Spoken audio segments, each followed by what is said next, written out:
श्री शिवप्रतिष्ठानची संस्था सत्ताकारण, अर्थकारण, राजकारण या सर्वापासून दूर राहून किंवा ते बाजूला टाकून देऊन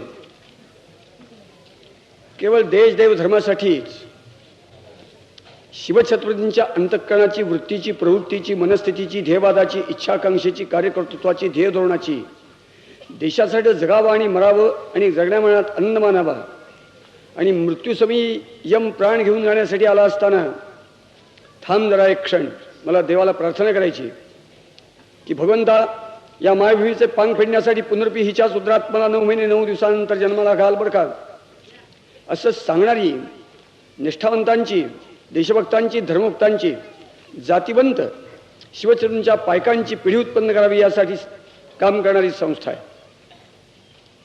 अनेक कार्यक्रम उपक्रमाद्वारे हे न बोलता काम करण्याची पद्धत आहे आपली. आज तुमच्यासमोर बोलणार आहे, पण बोलावं तितकं थोडं आहे. बोलणे जाते विरोनी, अमर राहे सत्कृती. बोलणं हा काही आपला स्वभाव नाही. बोलण्यापेक्षा कृती जास्त प्रभावी. गड्यानो, ज्याला आपण आता भारत म्हणतोय ना, ते राष्ट्र अति अति अति अति अति प्राचीन आहे. आपण एक आरती म्हणतो, ती आरती सगळ्यांची पाठ आहे. पांडुरंगाची आरती गणपतीच्या दिवसात हर एक घरी म्हणली जाते, नवरात्रात म्हणली जाते. युगे 28 विटेवरी उभा, वामांगी रखुमाई दिसे दिव्य शोभा, पुंडलिकाचे भेटी परब्रह्मालेगा, चरणी बाहे भीमा उद्धरी जग म्हणतो. अर्थाकडे लक्षही देत नाही आपण. युगे 28 हा करकटावरती ठेवून चंद्रभागेच्या काठी समचरण नासागरी दृष्टी भक्तांच्या काजासाठी हा परमात्मा परब्रह्म विठ्ठल रूप घेऊन उभा आहे. त्याला किती दिवस झाले? 28 युग झाली. आता युग म्हणजे काय? आपल्याला सेकंद, मिनिट, तास, दिवस, आठवडा, महिना, वर्ष, शतक, सहस्र कळतं. पण जगाला कालमापन पद्धती, अंकमापन पद्धती भारतीयांनी दिलेली आहे, हिंदूंनी दिलेली आहे. अति प्राचीन आहे ती पद्धत. दशमान पद्धती आपण दिली जगाला. नवे जगात जे काही आहे ना, त्याचा मूळ आधार आपण आहोत. पण याचं ज्ञान आपल्याला नसल्यामुळे मूर्खासारखं आपण बोलतो की ते शोध लागले. शोध आधीच लागलेले आहेत. एक युग म्हणजे 5000 वर्ष. युगे 28. विठ्ठलाचा चंद्रभागेच्या काठी मुक्काम जर 28 युगापासून असेल तर त्याचा अर्थच मुळी त्यांची जी भक्ताची परंपरा आहे, म्हणजे तुम्हाला हिंदू समाजाची परंपरा आहे, ती 28 युगांची आहे. म्हणजे हा समाज 28 युग, आपण भक्त आणि तो भगवंत, हा नातेगोत संबंध 28 युगांचा आहे. तुमचा आमचा जीवन प्रवाह 28 युगांचा आहे. एक युग म्हणजे 5000, 28 पंचे 40, 1,40,000 वर्षाची परंपरा असलेला देश आहे. अतिप्राचीन. या देशाची भूमी जिला आपण म्हणतो, ती भूमी किती? आत्ता तिकिटावरती जी आपण दाखवतोय, पोस्टाच्या तिकिटावरती भारताचं चित्र काढतात, ते चित्र ही आपली भूमी नाही आहे. त्याच्यापेक्षा फार विशाल, विलक्षण मोठी ही भारत नावाची भूमी आहे. आत्ता आपण त्याला इंग्रजांनी आपल्या माथी मारलेलं नाव इंडिया आणि जातीवाद जातीवाद म्हणून नपुसकपणाच्या वृत्तीने वास्तविक अर्थ पत्करला तो चांगला आहे. भारत हे नाव आपण पत्करलं, हिंदुस्थान पत्करलं नाही. आपले शत्रू आपल्याला हिंदुस्थान म्हणतात, पण आपण मात्र भारत म्हणतो. कारण काय दुर्दैवच आहे. मुळी भारत हा शब्द आपण पत्करला, तो काही वाईट नाही, चांगला आहे. तो संस्कृत शब्द. भा म्हणजे तेज, एकाक्षरी शब्द आहे. आणि रथ म्हणजे रम्माण झालेला, तल्लीन झालेला, पूर्ण बुडलेला, एकरूप झालेला, तेजात, तेजस्वितेत, द्युतिमानतेत, एकरूप, एकतान, एकमय, एकजीव झालेला असा जो तो भारत म्हणजे तुम्ही आणि मी. पण या देशाला आणखीनही नाव आहेत. भारत, भरतवर्ष, भरतखंड, जम्बूद्वीप, आर्यावर्त, मोक्षभूमी, धर्मभूमी, यज्ञभूमी, देवभूमी, अवतार भूमी, हिंदुस्थान, इंडिया, ही सगळी नावं जरी आपल्याला इतिहासाच्या ओघात ठाऊक असली तरी ह्या नावात भूमीचा नेमका उल्लेख होत नाही, पण त्याचा उल्लेख करणारे ग्रंथ आहेत. हिंदुस्थानच्या संबंध जीवन प्रवाहाचं ज्ञान घ्यायचं असेल तर किमान 4 वेद, 6 शास्त्र, 18 पुराण, 108 उपनिषद, ब्रह्मसूत्र, गीता, भागवत, रामायण, महाभारत इतक्या ग्रंथांचा किमान अभ्यास केला पाहिजे. आता या सगळ्या उच्चारलेल्या ग्रंथांच्या पैकी ज्याला आपण पुराण म्हणतो, तो पुराण हा शब्द म्हणजे काहीतरी चांदोबा मासिकातल्या भाकड कथा तसं काहीतरी आहे अशी मूर्ख कल्पना विद्वान म्हणणाऱ्या माणसांच्या पासून ते माझ्यासारख्या फालतूक माणसापर्यंत सगळ्या खुल्या लोकांची कल्पना आहे. तसं नाही आहे. पुराण हा संस्कृत शब्द आहे. तो अतिप्राचीन अतिप्राचीन अतिप्राचीन अतिप्राचीन अशा इतिहासाचा निदर्शक आहे. किती प्राचीन तर 1,40,000 वर्षांचा इतिहास ज्याच्यात आहे असा ते 18 खंड आहेत. इतिहासाचे खंड आहेत, ते अतिप्राचीन इतिहासाचे खंड आहेत. मी म्हणतो की जे जे परकीय ते चांगलं इम्पोर्टेड. आजकाल दुकान निघाली बघा की एकाच ठिकाणी सगळ्या इम्पोर्टेड वस्तू घेऊन देशाची माती करण्याची संधी सोडू नका. असतात पाट्या. कारण आपण जन्माला आलोय तर हिंदुस्थानची माती करण्याचाच वेळा घेऊन जन्माला आलोय अशीच सगळी जत्रा इथली. अरे स्वदेशीचं नाव नाही, ढोंग त्याचं नाव हिंदुस्थान मधली प्रजा. आणि मग इम्पोर्टेड तर ते चांगलं. तर इम्पोर्टेड लोक काय म्हणतात ते सांगतो. म्हणजे परदेशातले या देशाचं आयुष्य किती. मी तुम्हाला जर सांगितलं की डॉक्टर बाबासाहेब आंबेडकर, बुद्धिमान विद्वान मनुष्य, विवेकानंद, विनोबा भावे, दयानंद सरस्वती, लोकमान्य टिळक, महर्षी सातवळेकर, तर तुम्ही म्हणाल कुठली नावं काढलीत. आणि हे सांगतात ते काय सगळे आपलेच की. मी काय त्यात तथ्य नाही. इम्पोर्टेड कुठे आहे. पण इम्पोर्टेड लोक, परकीय लोक काय बोलतात ते ऐका. या देशाची माती करण्याचा पैजेचा विडा उचलून आलेल्या आक्रमकात इंग्रजही आहेत. त्या इंग्रजांच्या पैकी एक 7 जण असे आहेत पहा की ज्यांनी एक एक जीवनाचं क्षेत्र वाटून घेतलं आणि ते वाटून घेऊन त्यांनी हिंदुस्थानमधल्या लोकांच्या डोक्यात राख कालवण्याचं, जन्मभर काम करण्याचा विडा उचलून अप्रतिम काम केलं.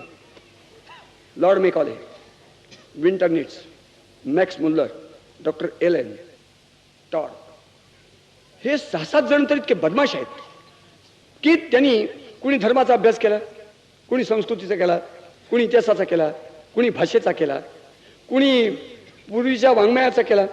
आणि हे सगळं कसं थोतांड आहे, हे कसं टाकाऊ आहे, हे अत्यंत बेकार आहे. आणि भारतीयानो, हिंदूनो, जे काही चांगलं आहे ते सगळं युरोपातलं आहे, ते इंग्लंड अमेरिकेत आहे, ते आमचं आहे. मग अशी बोलताना 6 सांगितले. 7वा आहे टॉयनबी नावाचा आहे. इंग्लंडमध्ये 1847 साली तो जन्मला आणि तो 80 वर्षाचा होऊन मेला. त्यांनी आपल्या आयुष्यात हिंदुस्थानच्या इतिहासाचा अभ्यास करून ओरिएंटल हिस्ट्री ऑफ इंडिया नावाची 4 पुस्तकं लिहिली. 4 पुस्तकापैकी क्रमांक 1च्या पुस्तकात प्रस्तावना आहे ती या मूर्खांनी वाचली. आणि तो तज्ञ सुद्धा कसा, असा मामूली नाही, तो इतिहास संशोधक नाही, एक इतिहास शास्त्रज्ञ नावाची जात आहे की ज्या व्यक्तीचा भूगर्भापासून अंतरिक्ष यानापर्यंत, खगोलशास्त्रापासून ते खनिजशास्त्रापर्यंत, अध्यात्मापासून गणितापर्यंत, भाषाशास्त्रापासून व्याकरणापर्यंत असा 24 शास्त्रांचा किमान अभ्यास मानवी जीवनाला व्यापून राहणारा असतो. आणि सगळ्याचा आढावा घेऊन मागून चालत आलेला हा जीवन प्रवाह वर्तमानातून भविष्यात कसा कसा पावलं टाकत असाच प्रवाह जाईल त्याचे काही आडाखे बांधण्याची ताकद असलेली व्यक्ती त्याला म्हणतात इतिहासशास्त्रज्ञ. त्याच्यात तो टाळून गणला जातो. हो, लोकमान्य टिळक तसे आहेत, महर्षी दयानंद सरस्वती तसे आहेत, पंडितजी सातवळेकर तसे आहेत, पण ते स्वकीय आहेत, त्यांना काय किंमत आपल्याजवळ. टाळणबी मोठा, पण तो टाळणबी काय म्हणतोय प्रस्तावनेत पहिल्या परिच्छेदात ते सांगतो. तो म्हणतो हिंदुस्थानच्या जीवन प्रवाहाचा अभ्यास करायचा असेल तर किमान 50,000 वर्षापेक्षा जास्त कालखंडाचा मागोवा घेतला पाहिजे. 50,000 वर्षापेक्षा जास्त कालखंडाचा मागोवा घेतला पाहिजे तो म्हणतोय. काय म्हणणार तुम्ही? आपण असं म्हणू इम्पोर्टेड आहे त्याचा विचार. हे 1,40,000 वर्षाचं कोष्टक फेकून दिलं मागास, त्याला काही अर्थ नाही. स्वदेशी, परदेशी चांगलं. अरे 50,000 वर्षाचा जरी इतिहास बघितला तर तुम्हाला आश्चर्य वाटेल की तो इतका अवाढव्य आणि विलक्षण आहे की आपण त्याच्यात प्रवेश करू तर आपले पूर्वज आणि आपण न शोभणाऱ्या गोष्टी आहेत. इतकी दुर्दैवी स्थित्यंतर आपल्यात घडलीत. आणि अशा अवस्थेतला हिंदुस्थान 55 वर्षापूर्वी आपण स्वतंत्र झालो. हो, गोष्ट अशी की त्याच्यात ते जे मी सांगितले 18 पुराण, तो ताळंबी आहे, ते सत्य पुराण ग्रंथ आहे, इतिहास ग्रंथ आहे, तो मानतो. आमच्या इथली शाणी खतरावळ मानत नाही कुणी, कारण खरकट उष्ट खाऊन जगलेली कावळी कुत्री आहे ती, त्यात काही तथ्य नाही आहे.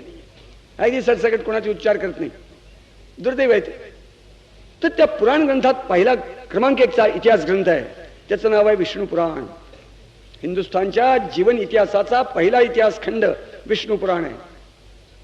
ते सूत्ररूपाने लिहिलेले आहेत. जसं बीजगणितामध्ये a+b bracket square equal to a² + 2ab + b², सूत्ररूपाने गणितातलं थोडंसं काही थोडंसं विस्तार करून सांगता येतं. आपले ऋषी मुनी अत्यंत बुद्धिमान प्रगल्भ बुद्धिमत्तेचे त्यांनी इतिहास सुद्धा असा सूत्रबद्ध लिहून ठेवलेला आहे. तर त्याच्यात पहिला श्लोक आहे, तर तो त्याचा जो कर्ता आहे, कोणी ऋषी आपल्या नावासाठी, मोठेपणासाठी, थोबारासाठी, सत्कारासाठी हपापलेली माणसं नाही आहेत. येथे परोपकाराय युगे देवाने निर्मिता, भगवंताच्या सारखं संबंध विश्वाच्या कल्याणासाठी जगणारी ही मोठी माणसं होती. आपलं नाव त्यांनी कधी घातलं नाही. तर त्यांनी त्यात उल्लेख असा केलाय की उत्तरम्यत समुद्रस्य हिमाद्रे शैवलक्षणम वर्षम तत् भारतम नाम भारती यत्र संतती, की उत्तरेला हिमालय आणि दक्षिणेला हिंदू महासागर, ज्याला हिंदी महासागर आपण चुकून म्हणतो, या प्रचंड भूभागात पसरलेला हा जो विस्तीर्ण भूप्रदेश, भूगोलाचा भाग, त्याचं नाव आहे भारत. आणि त्याच्यात राहणारी प्रजा आहे ती आहे भारतीय. 6 शास्त्र आहेत. एकूण 6 विचारसरणीपेक्षा जास्त विचारसरणी जगात असू शकत नाही असे आपले पूर्वज म्हणले, आणि ते काळाच्या ओघात सत्य ठरलेलं आहे. तर त्याला बृहस्पत्यशास्त्र नावाची एक विचारसरणी आहे. तर तो बृहस्पती पहिला श्लोक लिहितो की ही विचारसरणी मी ज्या देशात राहतो त्या देशात जी मी सांगतोय त्या देशाच्या सीमा कोणत्या आहेत. तर तो म्हणतो हिमालयात समारभ्य यावत हिंदू सरोवरम तद्दैव निर्णम देशम हिंदुस्थानम प्रचक्षते. अगदी तीच व्याख्या वेगळ्या शब्दात त्यांनी केलेली आहे की हिमालयापासून प्रारंभ करून दक्षिणेला समुद्रापर्यंत आणि दक्षिणेला समुद्रापासून प्रारंभ करून उत्तरेला हिमालयापर्यंत. जर कंपासच्या कर्कटकात किंवा कंपासमध्ये अंतर घेऊन पृथ्वीच्या भूपृष्ठावरती हिमालयाचा मध्य धरून एक मोठं परिवलय म्हणजे एक वर्तुळ काढलं तर त्या वर्तुळात जो भूभाग येतो त्याचं नाव आहे भारत, त्याचं नाव आहे हिंदुस्थान. हे हिंदुस्थान नाव आपल्याला कुणी दिलेलं नाहीये, ते आपलं जन्मताच असलेलं नाव आहे. आता तो जे बृहस्पत्यशास्त्र आहे त्याच्या कालासंबंधी तो मॅक्स मुल्लर, की ज्यांनी अथांग द्वेषच केला मॅक्स मुल्लर, तर तो म्हणतो की हे शास्त्र किमान 11,000 वर्षापूर्वी हा ग्रंथ लिहिला गेला असला पाहिजे. किमान 11,000 वर्षापूर्वी. इतक्या प्राचीन काळापासून या देशाला हिंदुस्थान म्हणत होते. तर ह्या सगळ्या त्यांनी सांगितलेल्या व्याख्येत आणि आता पोस्टाच्या तिकिटावरती असलेल्या भारत हिंदुस्थान त्याचं चित्र, ह्याच्यात महद अंतर आहे. किती अंतर आहे? 1/3 शिल्लक आहे. आपण ज्याला आपण जपान म्हणतो ना, तो तुमचा आमचा भाग आहे, त्याचं मूळ नाव आहे जयपान. ज्याला चीन म्हणतो तो पूर्ण चीन. चीन हा शब्दच मुळी संस्कृत शब्द आहे.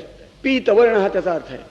पीतवर्णाची भूमी, त्याचं नाव चीन, म्हणजे पीतवर्ण भूमी. हा पूर्ण भाग तुमचा आमचा आहे.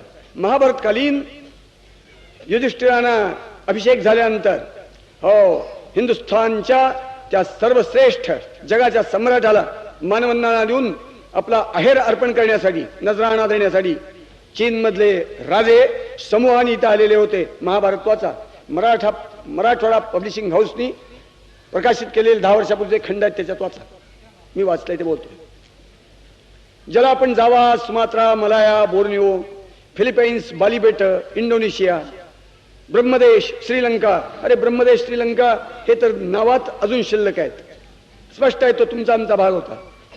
हे सगळे प्रदेश आज बाली बेट जे आहे ते 4.5 लक्ष लोक हिंदू राहतात तिथं, आणि 100% हिंदू असलेला तो देश आहे. आजही एक मोठं बेट आहे बाली देश. ज्याला आपण लखनऊ मालदीव म्हणतो ती तुमची आमची बेट आहे, आज तुमच्या आमच्यातनं गेली ती. ज्याला तिबेट म्हणतो त्याचं मूळचं नाव आहे त्रिविष्टप, म्हणजे देवभूमी. तो देवलोकाला गेला म्हणजे पूर्ण आयुष्याचं कर्तव्य करून 75 वर्षानंतर तो देवलोकाला गेला म्हणजे देहविसर्जन करण्यासाठी शांत निवांत वातावरणात भगवंताचं अनुसंधान साधण्यासाठी तपश्चर्या करायला तो निघून गेला. घरात राहून सडत कुदत कुठल्या तरी डॉक्टरच्याकडनं सगळ्या इंद्रियात नळा खपसून घेऊन मरणारी तुमची आमची जात नव्हती. 75 वर्ष झालं देवलोकाला जायचं म्हणजे तिबेटात जायचं, हिमालयाच्या पलीकडे जायचं असा त्याचा अर्थ आहे. आता अरबस्थान, अरे अरब हा शब्द घोडा संस्कृत शब्द आहे. अरब म्हणजे घोडा. तुर्कस्तान क वरती रफार नाही, तुरग स्थान, तुरग अरब म्हणजे घोडा हा संस्कृत शब्द आहे. उत्तम घोड्याच्या पैदाशीची वातावरण वायुमान असलेले प्रदेश ते तुमचे आमचे प्रदेश आहे. महाभारतकालीन युद्धात तिथनं घोडे आलेले आहेत, त्याचे उल्लेख आहेत त्याच्यात. इराण, त्याचं मूळ नाव आहे आर्याण, इराक, हे प्रदेश तुमचे आमचे आहेत. हे सगळे गेले. ज्याला आपण काश्मीर म्हणतो ते कश्यपपूर आहे. लखनौ म्हणतो त्याचं मूळ नाव लवपूर आहे. हा सगळा विचार केला तर आत्ताचा जो हिंदुस्थान आहे, जो भारत आहे, तो एखादी खुडूक झालेली अंडी देण्याची क्षमता नाहीशी झालेली कोंबडी असावी. अंगावरची लव झडून जाती, पिसं गळून पडायला लागलीत आणि कुठल्या खटकाच्या शत्रूखाली मान तुटून कुठल्या टोणग्याच्या पोटात जाऊन त्याचा तळेराम गार काढण्याचं दुर्भाग्य तिला लाभणार आहे हे जिला ठाऊक नाही. अशा एखाद्या कोंबडीसारखं दुर्दैवी मी वर्णन करतोय. अत्यंत दुःखदायक चित्र आपण त्या पोस्टाच्या तिकिटावरती छापतोय. जगातलं कुठलंही राष्ट्र आपल्या तिकिटावरती आमच्या देशाच्या सीमा अशा होत्या, या भविष्यात पुरावा असो नाही म्हणून काही छापत नाहीत. आपण करंट आहोत, आपण छापतो. तर कल्पना करा किती विलक्षण मोठा देश. बरं, जगाच्या वाटीवरती मी खूप गाळणार आहे, कारण 2 तासात बसलंच पाहिजे बोलणं. किमान सलग 4.5-5 तास बोललं पाहिजे, 2-2 तास 5-7 दिवस बोललं पाहिजे तुमच्याशी. मला गंमत सांगतो की जगाच्या वाटीवरती जी युनो नावाची संस्था आहे, त्या युनो संस्थेत एक चार्टर म्हणजे यादी आहे. 156 राष्ट्रांची यादी आहे. त्या 156 राष्ट्रात आपण आहोत. 155 आपण सोडून राष्ट्रांची संख्या आहे जगात. राष्ट्र म्हणजे काय? भूमी, एक विशिष्ट वंश, त्याची विशिष्ट भाषा, चालीरीती, काही उपासना, भगवंताच्या प्रार्थनेचा किंवा उपासनेचा मार्ग, अशी एक विशिष्ट जमात, जात किंवा मानव समूह, त्याला म्हणायचं राष्ट्र. असे 155 मानव समूह आहेत जगात. आपण 156 आहोत. त्या 155 जणांपैकी सर्वात प्राचीन आपण आहोत. पण पुढचं वाक्य उच्चारल्यानंतर आश्चर्य वाटेल, ते नंतर उच्चारतो की पूर्वीचा भूगोल हिंदुस्थानचा, आत्ताचा भूगोल किती. एक इयर बुक ऑफ इंडिया नावाचं पुस्तक दरवर्षी प्रसिद्ध होतं भारत सरकारतर्फे. आपण ते वाचत नाही, पण वाचलं पाहिजे. त्याच्यात पहिल्या पानावरती हिंदुस्थानची भूमी आणि अनेक वैशिष्ट्य दिलेली असतात. अतिशय अल्प किमतीत मिळतं, पण अल्प लोक सुद्धा ते कधी वाचत नाही. सगळ्या भाषेत प्रकाशित होतं. मी कायम दरवर्षी वाचतो. त्याच्यात त्यांनी भूमीचा आकार सध्या किती आहे दिलाय, तर ते म्हणतात की 2000 मैल लांब, 2000 मैल रुंद एवढी ही भूमी आहे. 1.66 किलोमीटर इक्वल टू 1 मैल, म्हणजे 3400 किलोमीटर लांब, 3400 किलोमीटर रुंद एवढा प्रदेश शिल्लक आत्ता सध्या. उदंड प्रदेश झडला, खंगला, फुटला, लुबाडला गेला, हिरावला गेला, तरी सुद्धा उरलेला इतका प्रचंड प्रदेश आपल्याजवळ आहे. या प्रदेशाचं वैशिष्ट्य असं आहे, भारत या देशाचं जगाच्या पाठीवरती आपल्या इतकी सलग सुपीक भूमी कुठल्याही देशाजवळ नाही, जास्त खोलात जात नाही. आपल्यासारखी जलसंपत्ती, आपल्यासारखी पशुसंपत्ती, आपल्यासारखी खनिज संपत्ती, वनसंपत्ती, निसर्ग संपत्ती आपल्यासारखं कुणालाही जगात नाही. अरे त्या पशुसंपत्तीत तुम्हाला सांगू का, जगात क्रमांक 1 ची कातळ्याची निर्यात करणारा तुमचा आमचा देश आहे. खोलात गेलो तर 1.5 तास लागेल. यांची वैशिष्ट्य काय काय आहेत ते पोटातली सांगायला नाही सांगत. बुद्धी संपत्ती तयासी तुलना कैसी मेरुबांधावर दाखवते. ब्रह्मदेवाच्या बाला सुद्धा नमावं लागेल अशी बुद्धी, त्याचं नाव आहे हिंदुस्थान. तुम्ही आम्ही त्याची उदाहरण देत वेळ बाहेर घालत नाही. धर्म संस्कृती विलक्षण उंच. अरे भगवंतानी भारावून जाऊन या भूमीच्या पुढे जन्म घेतलेले आहेत. अशी भूमी फक्त एकच की मनुष्य रूपाने भगवंताला जन्म घ्यावा वाटला. इतके उदात्त धर्म आणि संस्कृती. 3 स्पष्ट ऋतू, उन्हाळा पावसाळा हिवाळा, फक्त जगात एक देश हिंदुस्थान. प्रचंड सगळ्या प्रकारची संपत्ती, तशी मनुष्य संपत्ती. आपण मूर्ख आहोत, हसतो की 100 कोटी संख्या झाली, आपल्याला भीती वाटते. अरे भीती काय वाटायची, तो जमेचा घटक आहे आपला, असं माझं मूर्ख मत आहे. समजा जगात क्रमांक 1 अब्ज 13 कोटी चीन, आपण 3.5 वर्षापूर्वी 100 कोटी ओलांडली. असली प्रचंड संपत्ती आपल्याला पाहिजेच. माझं त्याच्या पाठीमागचं तर्कशास्त्र वेगळं आहे किंवा विचार की अरे जगात हिंदुस्थानला वैरी कोण नाही, कोण नाही तो गाढव, सगळे वैरी. हिंदू समाजच हिंदुस्थानचा वैरी आहे ना, असं काय करता. अरे इथले जे सुशिक्षित नावाची जात आहे ना, ती फार मोठ्या प्रमाणावरती या देशाचे वैरी आहेत. क्रमांक 1 लक्षात ठेवा, त्यात मी आहे क्रमांक 1. हा आत्ता देशाचं जे वाटोळ होत चाललंय त्याला क्रमांक 1चं कारण जर कोणतं असेल, ही तर सुशिक्षित नावाची एक हरामखोर जात आहे. त्याच्यात फार मोठं प्रमाण देशद्रोह्यांचं आहे, फार मोठं प्रमाण, 51% जवळपास. जगाच्या वाटीवरती हिंदुस्थानला शत्रू कचकावून, अरे ज्यांना जगायची इच्छा असते त्यांनी शत्रू संपवायचे असतात. हा हिशोब लक्षात घ्यायचा असेल, इतके शत्रू संपवायचे आणि इतक्या शत्रूंना संपून त्यांच्या अंत्ययात्रा करायच्या आणि प्रत्येकाला किमान 4 खांदा द्यायला, तर 100 कोटी काय जास्त लोकसंख्या पाहिजे आपली. पण ज्यांना राष्ट्र म्हणून जगायची इच्छा तिडीक असेल त्यांना माझा विचार पटेल. आपल्याजवळ सर्वात मोठी नदी भगवंतांनी आपल्याला दिली, सर्वात मोठा पर्वत आपल्याला दिला. काय भगवंतांनी केवढी कृपा दृष्टी आपल्यावरती. सगळं काही मानवी जीवनातले वैभवाचे निकष सगळे उत्कृष्ट आपल्याला. सगळ्यात आपण प्रत्येक गुणात चांगले, तसं दुर्गुणात सुद्धा आपण नादान. या 156 राष्ट्रापैकी 155 राष्ट्र आहेत त्याच्या जास्तीत जास्त गुलामीच्या नरकात, दास्यत्वात, शेणा माझी बांधुनी वाडे हाती शेणकिडे असं क्षुद्र जीवन पत्करलेला आणि त्याच्यात आनंद मानणारा नादान लोकांचा देश कोणता, तर त्याचं उत्तर क्रमांक 1ला आपण. असा हा देश अगदी शक आले, हुण आले, कुशाण आले, तारतर आले, गुर्जर आले, इसवी सन पूर्वी. इसवी सनानंतर इस्लाम नावाचं एक बेकार बी जगात निर्माण झालं. इस्लामचा आक्रमणाच्या रूपाने पहिलं पाऊल मोहम्मद बिन कासिमचं 711 साली पडलंय सिंधमधनं. बरोबर 9 वर्षानंतर 2013 साली 1300 वर्ष पूर्ण होतील. कोण कोण आले इस्लामी आक्रमकापैकी? अरे साधं 1001 पर्यंत, 711 ते 1001 किती इस्लामी वंश आले हो. तगलक आले, लोधी आले, खिलजी आले, ऐबक आले, सूर आले, पठाण आले, मोगल आले. त्यांच्या बाची बाबळ कसे आले?